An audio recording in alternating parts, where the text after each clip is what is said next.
Olá, meus queridos alunos! Estamos aqui para mais uma aula de educação física, que é a segunda aula semanal, certo? Então, para vocês de ensino fundamental, oitavo e nono ano. Hoje chegamos com um tema muito bom, um tema bem aconchegante e um tema que vocês vão gostar, que no caso é jogo, compreensão dos diferentes jogos esportivos. Então, pessoal, a gente tem um tema aí muito bom, né? A gente tem um tema diferente que vocês vão estar estudando nesta aula e no final tem a atividade de vocês. Não esqueçam da atividade, tá bom? Então, quando a gente fala de jogos esportivos, a gente fala em variações de jogos, né? E aí a gente pensa e vem o que é jogo na realidade, né? Então, vamos lá. É uma atividade lúdica praticada de maneira livre e espontânea, que pode ser ou não de características, né? No caso de caráter competitivo, e geralmente possui regras e é utilizada para desenvolver social e aprendizagem de habilidades motoras, tá bom? Então a gente vê aí que todos os joguinhos têm regras e regras têm que ser cumpridas, tá bom? Aí o que é jogo? Vamos lá. Exemplo, a gente tem uma imagem aí ao lado que a gente tem um exemplo. Chute ao gol. Tá vendo lá o menino chutando a bola e o outro lá no gol defendendo o chute. Este jogo é uma atividade que trabalha a habilidade de chutar, uma de várias habilidades necessárias para os vários jogos esportivos como futebol, futebol de areia, futsal e entre outros. Então isso aí eu acho que você já sabe, né? Que é uma atividade, né, que trabalha aí essas questões motoras do chute e entre outras habilidades, tá bom? Então a gente chega ao pensar e coçar a cabeça quando a gente pergunta, né? O que é esporte ou jogo esportivo? É uma atividade competitiva que pode ser individual ou coletivo, realizada a partir de regras definidas, com embasamento técnico e exige a necessidade de habilidades específicas para alcançar os seus objetivos. Então isso aí é uma coisa fato, né? É uma coisa nítida que já diz logo, né, que é um jogo competitivo e que existe regras e regras, como eu falei, tem que ser cumprida, ok? E aí a gente tem a nossa jogadora Marta, né, do futebol feminino, que é um grande exemplo para toda a população. O futebol é um esporte coletivo que, além de chutar, exige outras habilidades como correr, driblar, passar e receber a bola. Tudo isso trabalhando em equipe para atingir o objetivo do jogo: fazer o maior número de gols na trave adversária e defender a própria trave. Então vocês conhecem já o jogo de futebol, qual é o objetivo, né, do jogo de futebol. E aí a gente vem para os tipos, né, os tipos de esportes, que aí é uma coisa bem, eu especifiquei aqui, coloquei aqui uns quadros bem massinha aqui para vocês. Vocês estão vendo aí 4 imagens, né? 4 imagens. E aí a imagem a terceira imagem, que no caso é do lado esquerdo embaixo, tem aí o pessoal aí com uma pernazinha só, né, e jogando aí com a moleta. Então o esporte ele está diversificado para tudo, ou seja, a gente tem que incluir as pessoas também nos esportes, tá bom? Esporte de rendimento, obstáculo, busca dos melhores resultados, seja amador ou profissional, tá bom? Que é o esporte de rendimento espetacular. O esporte de educação, que a gente trabalha com vocês, é o desenvolvimento do conhecimento teórico e habilidades biopsicossociais. Então, quase que não sai, viu, gente? Quase, é por causa da minha língua. Mas é isso aí. Então, a gente traz isso para a parte educacional, tá bom? Também a gente tem esporte de reabilitação voltada para pessoas deficientes ou com sequelas de acidente. É isso que vocês estão vendo. Quando a gente fala de esporte, a gente também tem que associar aquelas pessoas que também são deficientes. Existe hoje esportes que só pratica quem é deficiente, tá bom? Então a gente, mas você não tem uma perna, você não tem, pode praticar, pode. Cada um tem suas maneiras de praticar o seu devido esporte, certo? Esporte e lazer é a prática pelo bem-estar e qualidade de vida. Então por isso que a gente pratica esporte. Para quê? Para estar bem, né? Ter uma qualidade de vida melhor. E aí a gente vem para modalidades esportivas: natação, como vocês sabem, atletismo, futebol, futsal, basquetebol, voleibol e handebol. Algum desses você nunca praticou, né? Ou porque não teve ainda a oportunidade de praticar esses esportes. Mas a gente em breve vai ter essa oportunidade de estar elaborando esses jogos com vocês e estar praticando eles na própria escola, na quadra de vocês. Então, quando a gente vê esses esportes, a gente vê a natação, né? A gente vê aí um rapaz, ó, nadando, né? Então, meu pai. A natação começou a ser praticada como modalidade esportiva a partir do século XIX. Então, como vocês estão vendo, né, a natação também é um bem-estar. Muitas pessoas praticam a natação, né? Então é de grande equilíbrio estar participando de uma modalidade como essa. Foi incluída como modalidade olímpica em 1896 com estilo livre. Na Olimpíada seguinte foram inseridos no nado e costa e nado peito. Foram países como a Alemanha e a Holanda que dominaram o esporte por muito tempo, seguindo a Austrália e depois os Estados Unidos. Essas são as maiores forças hoje que a gente tem na natação. A natação feminina ao nível olímpico teve início em 1912, onde foi introduzido o nado crawl, né? Já em 1930 surgiu o nado borboleta. Atualmente, todos os estilos são praticados em várias distâncias de 100 por 200 metros, em provas combinadas e revezamento 4 por 100 livre, 4 por 200 e 4 por 100, 4 estilos. Então aí vocês têm um pouco do resumo da natação, tá bom? Mas aí a gente também tem regras, né? Toda modalidade tem que ter regra, tem que lembrar disso. A natação possui 4 estilos: crawl, costa, peito e borboleta, podendo ter prova individual ou de revezamento. A piscina pode variar entre 25 a 50 metros de comprimento, largura de 6 e raias de 8, a profundidade mínima de 1,35 m, tá bom? Então, no nado crawl, peito e borboleta, a saída é feita a partir dos blocos posicionados na borda da piscina. Essa autorização após o apito do árbitro ou o competidor será desclassificado.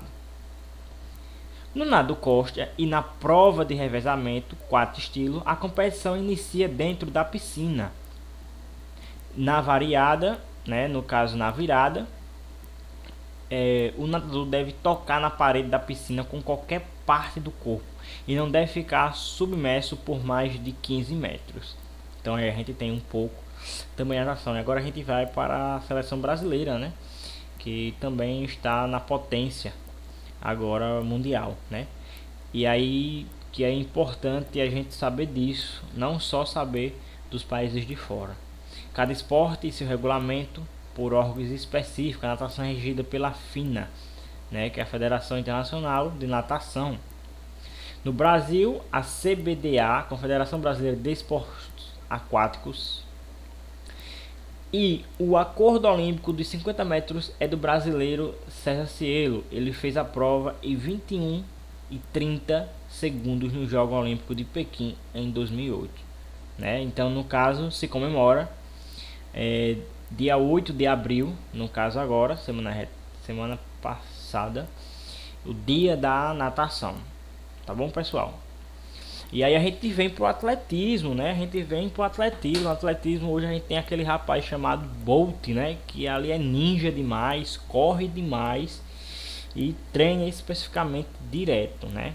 E a gente sabe que hoje corrida, atletismo ele pode ter em qualquer canto. Você pode pegar da sua casa e correr até uma direção, bater e voltar. Então, o atletismo é o esporte mais antigo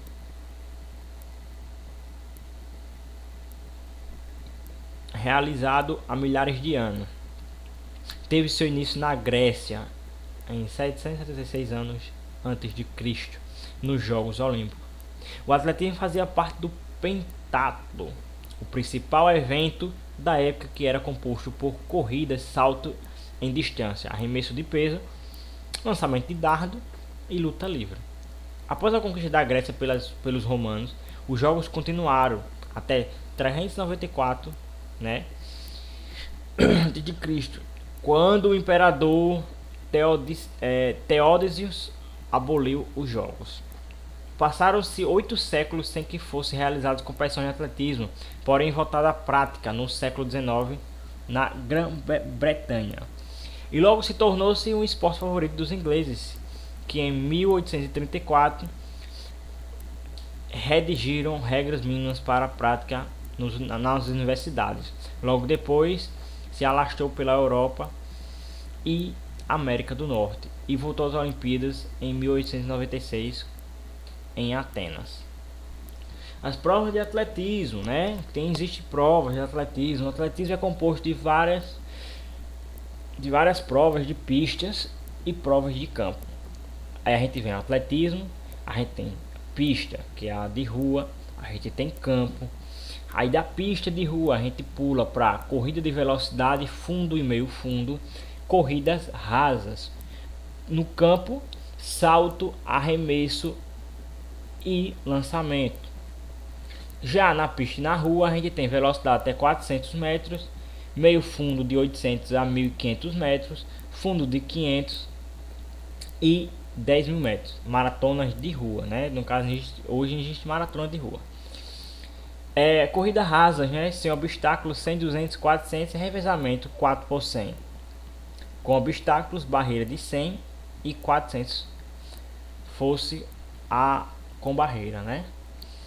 E aí no campo a gente tem um salto, arremesso e lançamento. São 4 triplo com vara em distância e em altura, arremesso de peso, lançamento de dardo, disco e martelos, né? Algumas provas possuem diferentes distâncias, tamanho e peso dos aparelhos quando realização na sua categoria, no caso juvenil, feminino ou masculino, regulamentadas na regra. E aí a gente tem essa ilustração, né, da pista de atletismo. A gente vê aí que é todo diversificado, né? A gente tem a pista aí. Depois vocês voltam um pouco o vídeo e vocês vão dar uma olhadinha nesta pista, que aí também vai ter atividade relacionada a isso, tá bom? Então mais adiante, né, que aí é importante a gente saber que aí o atletismo é regido pelo IAAFA, que é a Federação Internacional de Atletismo Amador, fundada em 1913, com sede central em Londres. E aí no Brasil temos a CBAT, que é a Confederação Brasileira, né, de Atletismo, e a regra foi utilizada em uma única editoria. Então a gente tem aí um resumo geral do atletismo, né? Lembrando que dia 9 de outubro é o dia do atletismo. Tá bom, meu querido? Então a gente já teve duas modalidades diferentes. E a gente teve uma modalidade que todo mundo conhece e todo mundo sabe que é o maior esporte hoje no mundo, né? É o futebol, certo? Na China antiga, por volta de 300 a.C., os militares jogavam TSU, CHU ou CUJU. O objetivo era passar a bola entre duas estacas. Tá vendo a fotozinha aí, não tá? Pronto. No Japão foi criado o Kenmarin, praticado pelos integrantes da corte, onde usava uma bola feita de fibra e cada equipe tinha 8 jogadores. Então começou o futebol com 8 jogadores, tá bom? Na Grécia surgiu o Episkíros no século I antes de Cristo. O jogo entre duas equipes em um terreno retangular não tinha muitas regras nem números de participantes definido, por isso era um pouco violento. Ou seja, ninguém não tinha esse negócio como hoje, né? Hoje quem viesse tava no bolo. Vem tu, vem tu, vem tu, vamos jogar e assim ia. Então, antigamente era assim. Em Roma, no Império de Júlio César, surgiu o Handspuntum, né? Uma espécie de futebol com as mãos muito semelhante ao handball, né? Durante a Idade Média na Itália surgiu o cálcio, mas a prática era tão violenta, né? Que foi proibido pelo rei Eduardo II. Foi no século 17, ao chegar na Inglaterra, que nasceu o futebol, com a criação de regras e dimensões nas escolas, né, denominações nas escolas, e assim se espalhou pelo resto do mundo como conhecimentos nos dias atuais. E aí a gente tem a regra do futebol, né? Que é a primeira regra, o campo de jogo, né? O campo de jogo será retangular. A linha lateral deve ser superior à da linha de meta. Então aí vocês têm uns números, né? Não vou estar explicando todos os números, qualquer coisa vocês voltam um vídeo e já vê aí direitinho o futebol. Então é a história um pouco de como surgiu o futebol, né? Então a regra 2 aí, como vocês veem, é a bola, né? Se a bola estoura ou se danifica durante a partida, o jogo será interrompido até substituição da bola. Isso é um fato. O jogo se reiniciará por meio de bola ao chão, executando. Isso são questões de regras, tá bom? Então, isso aqui vocês podem estar depois revendo, né? Porque o futebol ele é imenso, existem várias regras, mas essas são pequenas regras que depois vocês podem analisar, tá bom? Então aqui, ó, você pode ver tem o número de jogadores também, né? Que a partida e assim vai. Isso aqui eu tô deixando, não vou explicar ele completo para vocês, certo? Para deixar que vocês não acumulem tanta coisa na mente de vocês de vários tipos de esporte. Mas na atividade vai estar aparecendo. Aí vocês voltam um vídeo e vê um pouco, tá bom? Qualquer coisa eu vou estar disponibilizando aqui no YouTube e vocês baixam através do YouTube. Qualquer coisa, se não, vocês só clicam, vou dar o link para vocês veem esse vídeo aqui e repassa, tá bom? E assiste. Aqui a FIFA, a Federação Internacional de Futebol Associada, foi fundada em 21 de maio de 1904 em Paris, iniciou com 7 países europeus. Atualmente possui 208 países associados em todo o mundo. A FIFA recebeu auxílio da IFAB, Internacional de Futebol Associada a Bordeaux, para discutir e atualizar regras do esporte. A CBJ, né, a CBJ não, a CBF, que é a Confederação Brasileira de Futebol. Tá bom? E aí a gente entra no futsal. O futsal é um jogo muito querido hoje, né, também pelo mundo.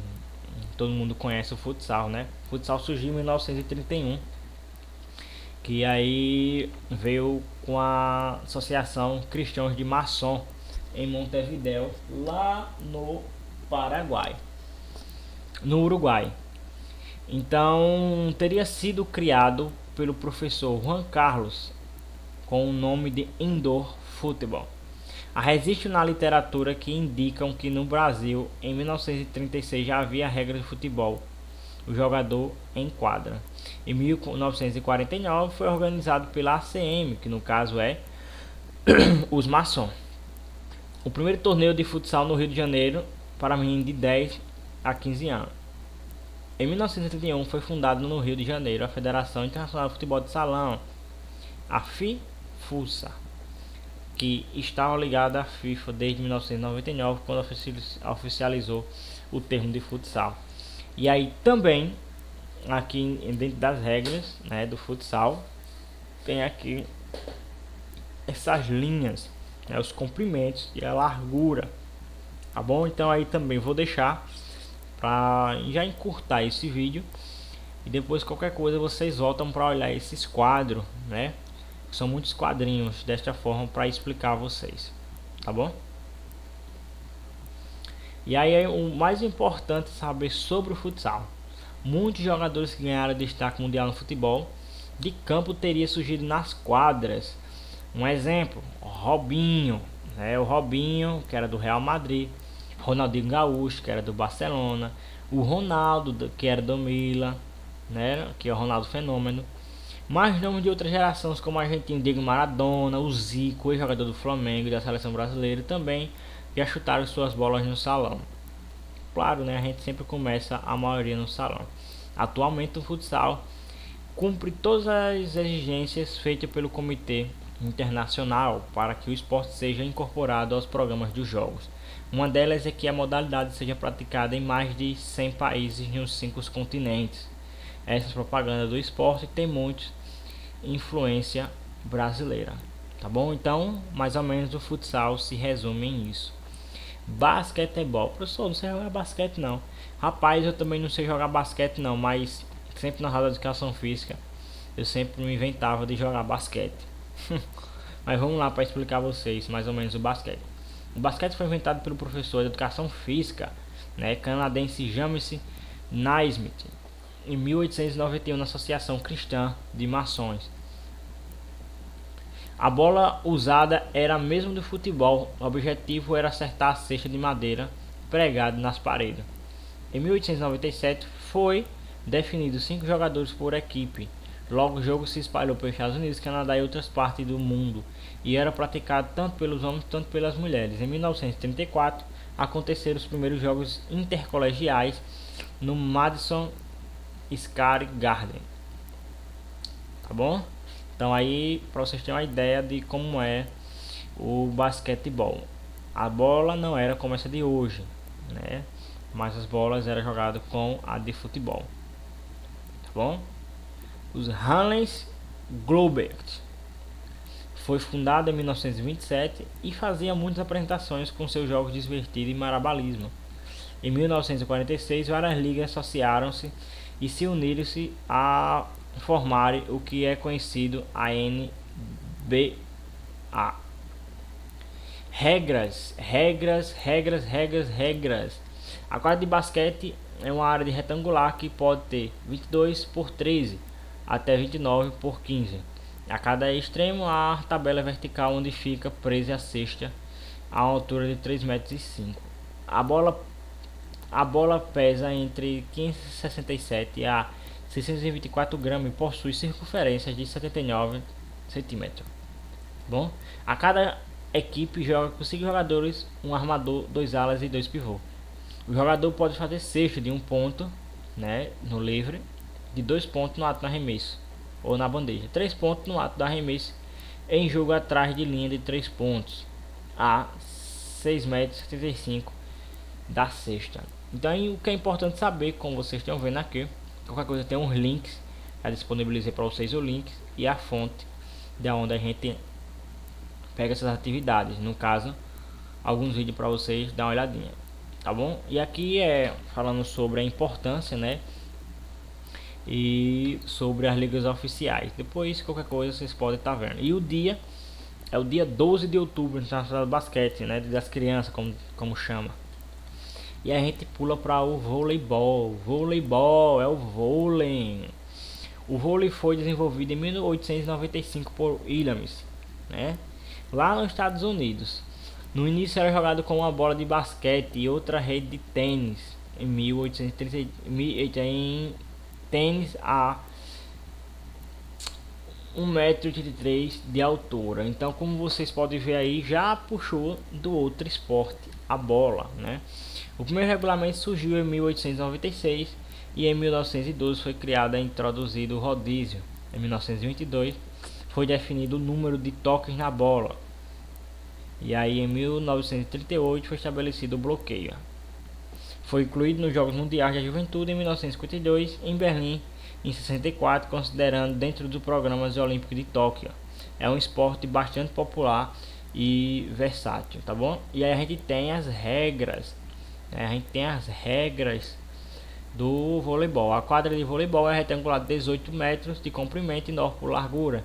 Existe uma linha paralela da linha central, a de 3 metros de distância, delimite a área de ataque, após essa linha encontra-se a área de defesa.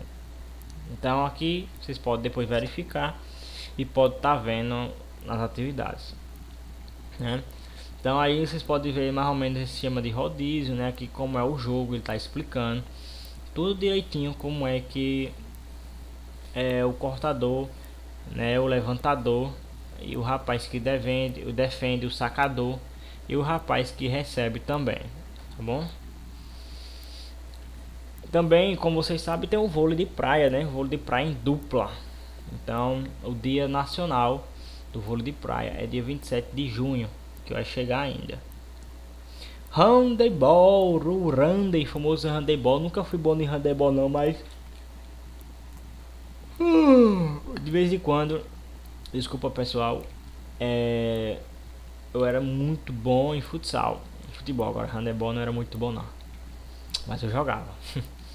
Havia algumas citações sobre um jogo com a mão na Grécia e na Roma, mas foi no século XIX que o dinamarquês Roger Nielsen foi apontado como criador do handebol. Temos ainda a Alemanha no século XX que iniciou o handebol do campo, que foi abandonado em 1960, postando-se a praticando apenas em quadra. No Brasil, há registro de prática de handebol desde 1920, quando imigrantes alemães chegaram ao país. Em 1930 foi fundada a Associação de Alemães de Handebol, seguindo a Federação Paulista de Handebol, criada em 1940. Desde então, o handebol foi bastante difundido nas escolas brasileiras de todo o território. A bom é que a gente tem a regra do handebol. A quadra de handebol possui 40 metros de comprimento por 20 metros de largura. Também existe uma área lateral de 9 metros específica para a substituição dos jogos. Uma equipe de handebol pode ter até 14 jogadores, podendo haver 7 dentro da quadra, incluindo o goleiro. É permitido empurrar, bater, agarrar, atirar a bola usando as mãos, braços, cabeças, tronco, coxas e joelho. O jogador pode driblar a bola tanto parado quanto em movimento. Pode dar 3 passos para o drible e ter 3 segundos para passar a bola e dar continuidade à jogada. Não é permitido bater ou agarrar a bola na mão do adversário, podendo ser punido com tiro livre, suspensão de 2 minutos ou desqualificação de acordo com a gravidade da falta.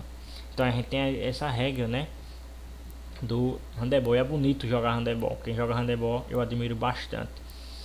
A Federação Internacional de Handebol foi criada em 46 e o responsável pela atividade desse esporte a nível internacional. Sua sede encontra-se em Basilea, na Suíça. Atualmente possui 161 países filiados. No Brasil temos CBHB, Confederação Brasileira de Handebol. O handebol se tornou esporte olímpico em 1934, só que em 1971 se tornou esporte estudantil, passando a fazer parte das competições escolares da universidade, como existe o GEAL, né, que é os Jogos Escolares de Alagoas, muito disputado. E aí a gente tem outros esportes, né, a ginástica, a gente tem um vôlei de praia, a gente tem um tênis, a gente tem um futebol de areia, como eu falei. A gente tem vários esportes aí. Ginástica rítmica, a gente tem a lutas, a gente tem o futebol americano, a gente tem o remo, né? E muitos outros esportes, como os jogos de aventuras também, viu? Que é bem radical, certo? Entre outras opções de esporte, qual delas devemos praticar? Isso é uma pergunta, viu?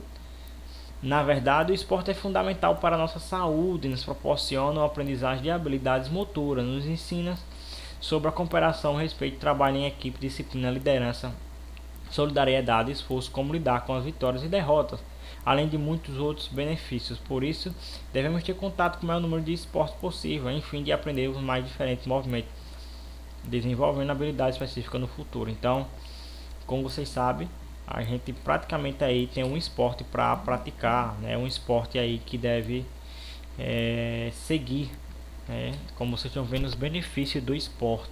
Então o esporte é muito bom realmente, e esporte transforma vida. Então, terminando nossa aula, meia horinha, né? Aqui eu venho para atividade de sala, né? E aí, atividade de sala. Primeiro, você conhece todos esses jogos esportivos? Sem uma pergunta, qual deles você já praticou ou gosta de praticar? Vocês vão lá, escreve e copia. Aí tem, forme grupos de debate com seus colegas, o que você aprendeu sobre a história e as regras do esporte apresentado. Então, como a gente não está podendo montar grupo, né?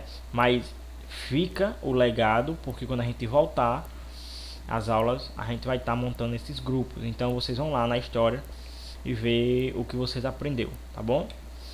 E aí vocês, o terceiro é pesquise a participação do Brasil nos Jogos Pan-Americanos e em quais esportes o Brasil ganhou mais medalhas nos Jogos de 2015. Aí vocês vão pesquisar lá, pode colocar aí no Google e pode pesquisar. Ou se os seus pais souberem, ótimo, melhor ainda, certo?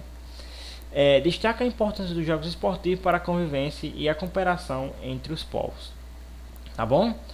Então são 4 itens aí para você estar na atividade em sala. Atividade em quadra ou campo. Após pesquisa interativa com os alunos sobre os jogos esportivos, organize seus próprios jogos olímpicos, que pode ser como esporte adaptado, inclusive suas próprias regras. Ou seja, a gente ia criar regras para os esportes já existentes. Tá bom, pessoal? Então, aqui eu termino a nossa aula. Estudem. Essa atividade vai ficar para segunda-feira, a devolutiva. Lembrando que a gente tem a devolução também dos jogos eletrônicos, tá bom? Ou seja, vocês vão ter duas atividades: a dos jogos eletrônicos e essa da compreensão dos diferentes jogos esportivos, tá bom? Um abraço para vocês e fica com Deus.